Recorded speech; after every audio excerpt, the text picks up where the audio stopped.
so much to learn about. It'll make you want to shout, Blippi! Hey, it's me, Blippi. And today, you and I are gonna draw a house or a home. Whoa, a house is a place where people live. And sometimes those people, that family, they might even have pets live in that house too. All right, I'm gonna use a brown marker and I'm gonna draw a square, just like this.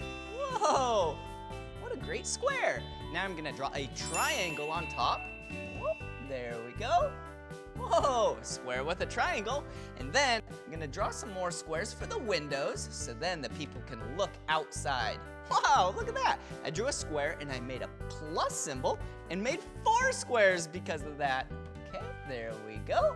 Here's another one. Wow, and I'm gonna do a door and I'm gonna do an arched line just like that with a door handle. Whoa, and this house, actually, I'm gonna make sure has a front yard with grass. Whoa, green grass. It must be spring or summer.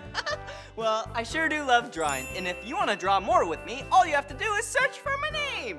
Will you spell my name with me? Yeah, ready? B-L-I-P-P-I, Blippi. All right, see you again, bye-bye. Come on everyone, let's make learning